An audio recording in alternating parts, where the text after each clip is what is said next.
Bienvenue dans Anonymous Infidelity Confession. Pensez à liker, partager et appuyer sur le bouton s'abonner pour profiter de beaucoup plus de ce genre d'histoires de confessions inimaginables. C'était une soirée calme, du genre où le monde semble ralentir et où l'air est chargé d'une anticipation lourde. Sana était assise sur le canapé, un livre entre les mains, mais Sana n'avait pas tourné de page depuis ce qui semblait être des heures. L'esprit de Sana était ailleurs, perdu dans le tourbillon d'émotions qui grandissait en Sana depuis des semaines. Le mari de Sana, Mark, était en voyage d'affaires, et la maison semblait plus vide que d'habitude. Le silence était presque assourdissant, et Sana se surprenait à aspirer à une sorte de distraction. C'est alors que Sana l'a entendu, une Shumoft frappe à la porte. Sana a hésité, sans savoir qui cela pouvait être à cette heure. Mais la curiosité a eu raison de Sana, et Sana s'est levée pour aller ouvrir. En ouvrant la porte, Sana a été surprise de voir Alex, le voisin de Sana, se tenir là, une bouteille de vin à la main et son sourire familier, tranquille, sur le visage. « Salut », a-t-il dit d'une voix douce et accueillante. « J'ai remarqué que tu étais seule ce soir, et j'ai pensé que tu aimerais peut-être un peu de compagnie. » Sana a hésité, l'esprit de Sana s'emballant avec toutes sortes de pensées sur ce que cela pouvait signifier. Alex et Sana avaient toujours été amicaux, mais cette fois, l'ambiance paraissait différente. Il y avait quelque chose dans son regard, un éclat intense et presque prédateur, qui a fait battre le cœur de Sana un peu plus vite. « Je ne sais pas », a murmuré Sana, d'une voix à peine audible. Marc est parti, et je ne suis pas certaine que ce soit une bonne idée. Alex s'est approché, son regard plongeant dans celui de Sana. « Ce n'est qu'un verre », a-t-il dit, sa voix grave et rauque. « Quel mal y a-t-il à cela ?» Sana voulait dire non, lui rappeler que c'était aller trop loin, mais les mots n'arrivaient pas. À la place, Sana s'est trouvée en train de s'écarter pour le laisser entrer chez Sana. L'air entre eux était lourd de tension, chargé d'une énergie qui rendait la respiration difficile. Ils se sont assis sur le canapé, la bouteille de vin entre eux, à discuter comme s'ils pouvaient y passer des heures.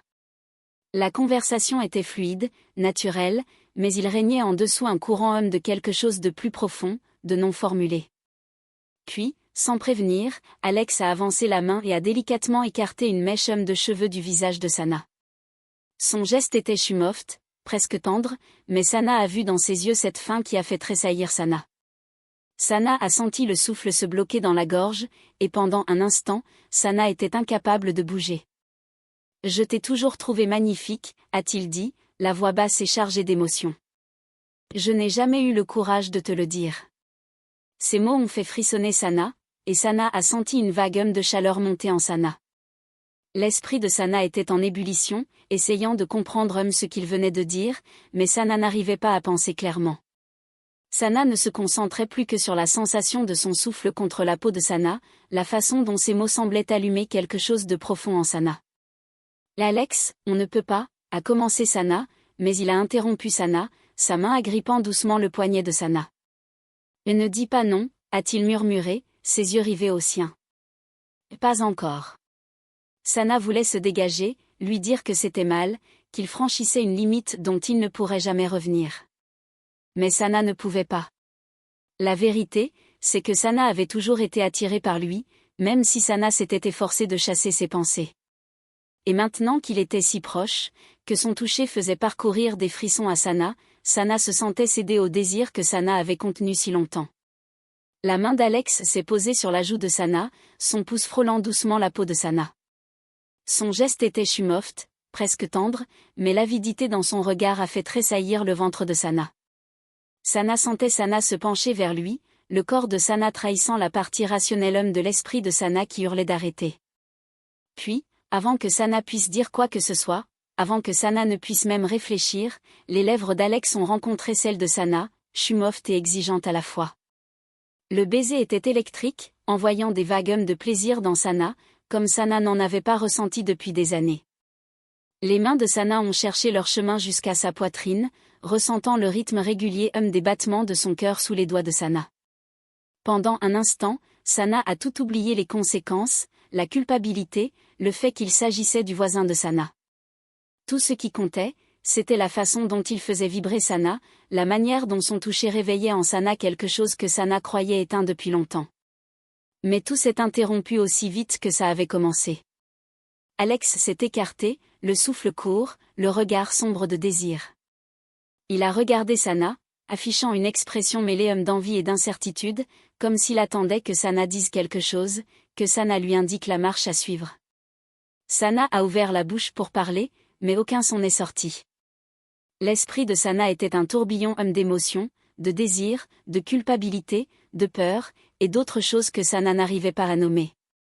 Sana savait que c'était mal, qu'il jouait avec le feu, mais Sana ne pouvait pas se résoudre à mettre un terme à tout cela. Alex a semblé percevoir l'hésitation de Sana. Il a tendu la main, sa paume enveloppant doucement le visage de Sana, et s'est de nouveau approché. « Nous n'avons pas à faire quoi que ce soit dont tu n'aies pas envie, » a-t-il murmuré, sa voix chumofte mais assurée. « Mais il faut que tu saches ce que je ressens. Je garde ça en moi depuis trop longtemps, et je ne peux plus faire semblant que ça n'existe pas. » Ces mots ont fait frémir Sana, et Sana a senti un nœud se former dans la gorge. Sana voulait lui répondre que Sana ressentait la même chose, que Sana combattait ses pulsions depuis tout autant de temps. Mais la partie rationnelle de l'esprit de Sana criait à Sana de s'arrêter, de fuir avant qu'il ne soit trop tard. Et pourtant, en regardant ses yeux, Sana a compris que c'était impossible. Le lien entre eux était trop fort, trop irréfutable. Sana avait passé tant de temps à faire semblant de l'ignorer, à le repousser, mais à présent que tout était révélé, Sana ne pouvait pas faire comme si cela n'existait pas. « Alex » a murmuré Sana, la voix tremblante. « C'est dangereux. Si quelqu'un l'apprend. »« Personne ne le saura » a-t-il interrompu, d'une voix ferme. « C'est entre nous. Personne d'autre n'a besoin d'être au courant. » Sana voulait le croire, faire confiance à l'idée que Sana et Alex pourraient garder ce secret, mais au fond de Sana, Sana savait que ce n'était pas si simple. Le monde n'est pas tendre envers les gens qui franchissent ce genre de limites, et les conséquences pourraient être dévastatrices. Mais lorsque les lèvres d'Alex ont retrouvé celles de Sana une fois de plus, toutes ses pensées se sont évanouies. À cet instant, la seule chose qui comptait, c'était la façon dont il faisait vibrer Sana, la façon dont son toucher semblait effacer toute la douleur et la solitude que Sana portait en Sana depuis si longtemps. Et donc, contre le meilleur jugement de Sana, Sana s'est laissée aller dans ses bras, se laissant happer par ce désir interdit qui mijotait entre eux depuis si longtemps. C'était une erreur, Sana le savait, mais à cet instant précis, c'était la seule chose qui importait. Le matin suivant, la lumière du jour a filtré à travers les rideaux, baignant la pièce d'une lueur chumofte. Sana s'est éveillée, le corps encore parcouru des réminiscences de la nuit précédente. Un instant, Sana a oublié où Sana se trouvait, la chaleur des draps et le poids du bras d'Alex posé sur Sana procurant une sensation trompeuse de sécurité. Mais à mesure que les souvenirs de la nuit dernière remontaient, l'estomac de Sana s'est noué, un mélange de culpabilité et de désir se bousculant. Alex dormait toujours à côté de Sana, sa respiration lente et régulière. Sana a tourné légèrement la tête pour l'observer, ses traits chumoftes nus par la lumière matinale. Il avait l'air si paisible, si innocent, et l'espace d'un instant, Sana s'est permis d'imaginer un monde où cela pourrait être normal, où Sana et lui pourraient se réveiller ainsi chaque matin, sans que le poids de la culpabilité ne les écrase. Mais la réalité est revenue en force lorsque Sana s'est rappelé la vérité. Alex n'était pas seulement le voisin de Sana, c'était quelqu'un que Sana avait laissé entrer dans la vie de Sana, dans la maison de Sana, et maintenant dans le lit de Sana. Et même si Sana aurait voulu prétendre que la nuit précédente n'était qu'un simple moment de faiblesse, Sana savait que c'était plus que cela.